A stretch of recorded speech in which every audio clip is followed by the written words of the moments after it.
Hey everyone, welcome to the last episode for this season of the Bruce Lee podcast. It's been a wonderful season. We've been talking about family as our theme all season long. And so, in my final episode, I thought I would share a little recap of some of the things we talked about, a little Bruce Lee perspective on family, as well as my own. So, I really want to thank my guests, all of whom are family to me in some way. And I hope you enjoyed hearing from all of them. And I just thought we had some really wonderful conversations this season, as always. Family is a great theme for this time of year as we prepare to gather with family, both birth family and chosen family. Or even if we are not able to be with our family, it's a good time to reflect on the idea of family and our feelings about family. And perhaps an even better time yet to look at the broader definition of family as it relates to our human family here on earth. So I asked my guests this season to please share for them what the feeling of family was for them, remembering that we wanted to look at this feeling of family from the positive side of things. What are the positive feelings associated with family? And they had so many wonderful reflections, and I want to recap those for you. So here's what they shared. The feeling of family is unconditional love and support, being able to be fully yourself, wholeness, being uplifted and wanting to uplift in return, love, encouragement, a willingness to make time for people, sincere reciprocal connection, an anchor for ourselves, no judgment, trust, reliability, unwavering acceptance, a desire to look after one another, a willingness to work creatively with what we were given and what we have chosen, an underlying bond of connection. My purpose in asking this question of my guests was twofold. I wanted people to go into their positive associations with family and feel what that is for a moment because we spend a lot of time in our lives focusing on the negative, the worries, the fears, the concerns, the what ifs. So I think it is a really great practice to just take a moment to focus on the positives, the warm feelings, the wishes and dreams, the gratitude. And secondly, I wanted us to consider whether or not we could, even just for a moment, take these positive associations and feelings and apply them to our whole human family. What would it take to extend these feelings more broadly to everyone, even if just in our hearts and minds? Because really, that's where it's most important to begin anyway. So I'm going to repeat those things that my guests shared as the feeling of their personal family. And I want you to think about these thoughts and ideas and words as applied to our whole human family. The feeling toward our whole human family. What if it were one of unconditional love and support, being able to be fully yourself, wholeness, being uplifted and wanting to uplift in return, love, encouragement, a willingness to make time for people, sincere reciprocal connection, an anchor for ourselves, no judgment, trust, reliability, unwavering acceptance, a desire to look after one another, a willingness to work creatively with what we were given and what we have chosen, an underlying bond of connection.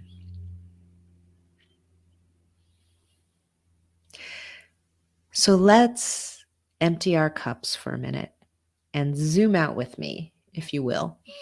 Let's drop all our preconceived notions and thoughts, all right and wrong and good and bad, and just open up our hearts and minds. That last one in the list, which came from my cousin Andy, which was an underlying bond of connection, is also my feeling about the word family. Connected.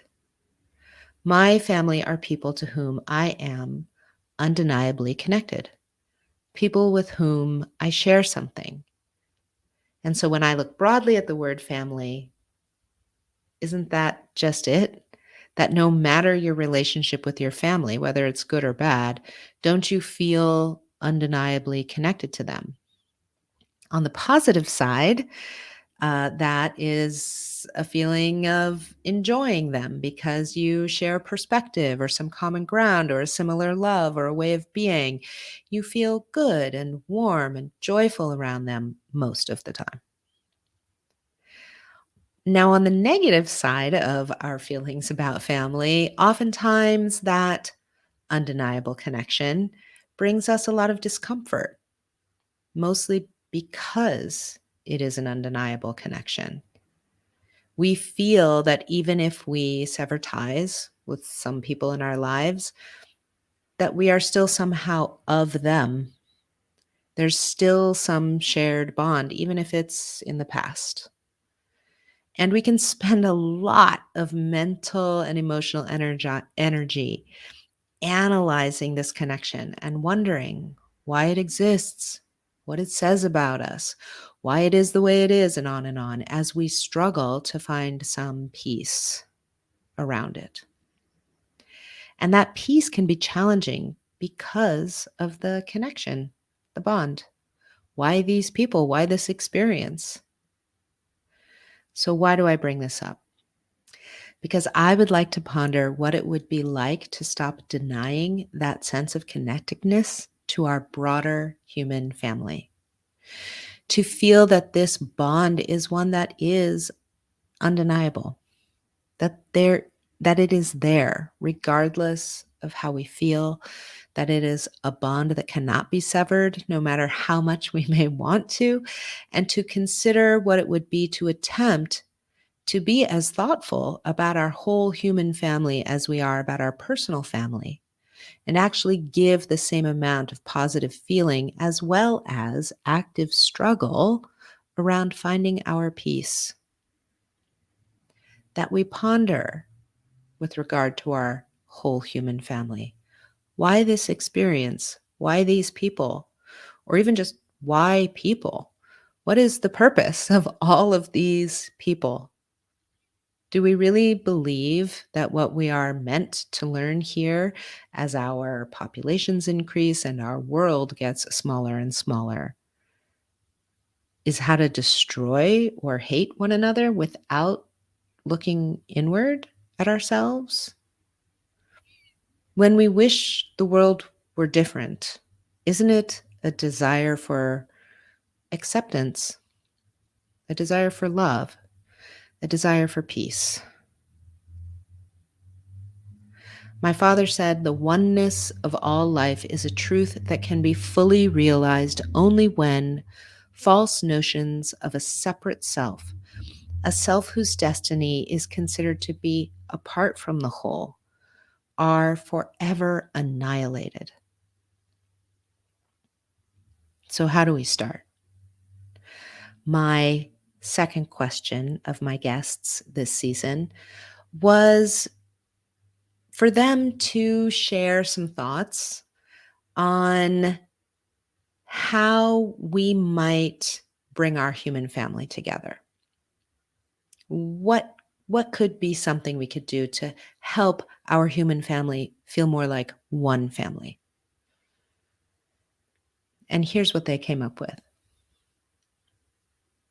empathy, compassion, put yourself in another person's shoes, open a dialogue and really listen. Be comfortable living in the gray area without the need to take sides. Practice lifting each other up Practice releasing fear because fear divides us and keeps us apart. Lead with acceptance and empathy. Open your heart. And humility. Humility as a perspective that leads to growth. And my answer, work on yourself. Look at yourself. My father said, we start by dissolving our attitude, not by altering outer conditions. So, as he would say, know yourself, heal yourself, be responsible for yourself, forgive yourself, be present with yourself, aware of yourself, notice yourself, work on yourself, and change yourself. Because it's really hard to give what you yourself don't have. Happiness, contentedness, peace, joy, these are all inner states. These are all felt internally. Yes, outside things can influence your mood and your feelings, but you are responsible for regulating the effect that the outer has on the inner and rebalancing your inner state. You are responsible for shifting the perspective that you hold on people and the world. Just think, if you were to put all your effort into finding how to feel better on the inside for yourself, I mean, a lot of your effort. Like, you're not going to take no for an answer. You're going to feel better no matter what. No matter how long it takes, that's what you're looking for. You said, I'm going to put effort into doing whatever it takes to be responsible for my inner state, my thoughts, my emotions, my attitude, and my body, and work to return my inner state to peace and contentedness again and again, fully independent of what anyone else is doing.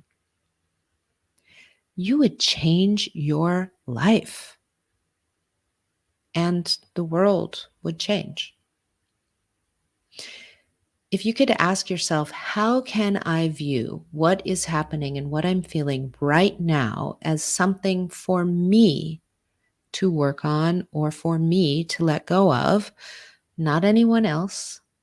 No one else would have to change at all, just me. This would be a transformative, lifelong quest. And now, empty that cup one more time because I'm going to talk about love, capital L, love. In my broadest experience of love, love is the bond that creates wholeness. It is the integration of all that is into a oneness. It's true of self-love, romantic love, friendship love, familial love, human love, planetary love. Just think about it. When we, for instance, look at self-love, we look at all the parts of ourselves that we reject and that we feel bad about and that cause us to feel like we're not enough. And we say, I want to like myself. I want to love myself. I want to be able to feel good being with myself. I want to unify all the troubled parts, heal all the troubled parts of myself, and change the way I perceive myself and act on behalf of myself and integrate all those pieces into a sense of wholeness. It's the same when we look at romantic love. We see another person and we say, I want to be with you. I like you. I want to be connected to you. I want to create a union with you. When I'm with you, I feel better, more myself, more whole.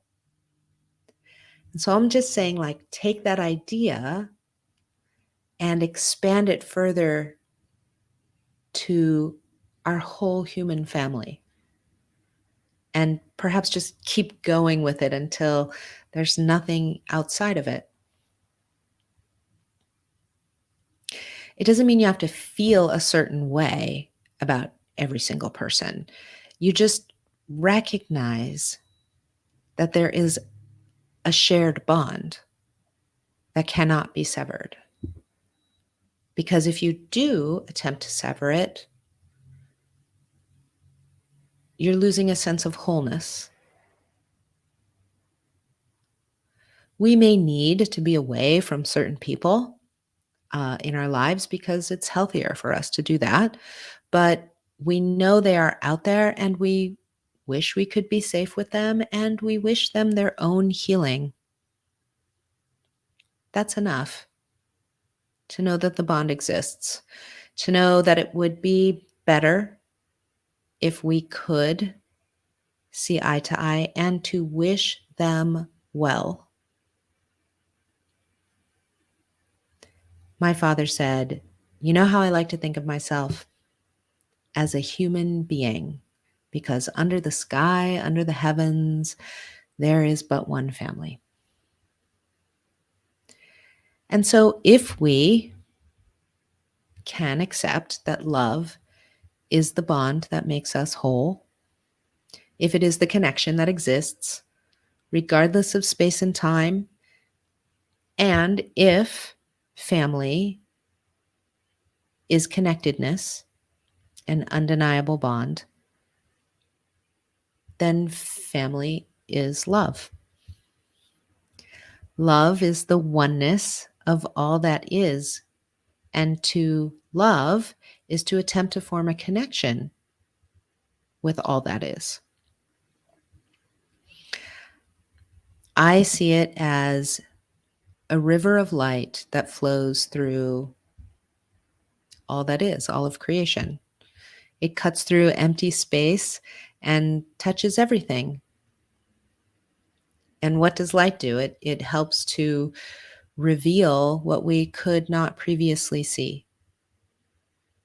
And so maybe, in the broadest sense of the word, instead of "I love you," we could consider that as a reflection of one another, we really should be saying, "I am you."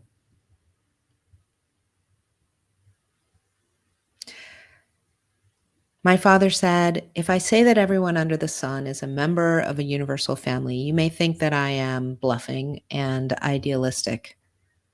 But if anyone still believes in racial differences, surface differences, I think you are too narrow and still do not understand man's equality and love." So I'm going to leave you with a little reading from the last chapter of my book, Be Water, My Friend, because sometimes, family is a charged word that may not work for some, especially when we're talking about our whole human family. So I want to offer how we might start to just really subtly shift our perception a bit by using instead the word friend.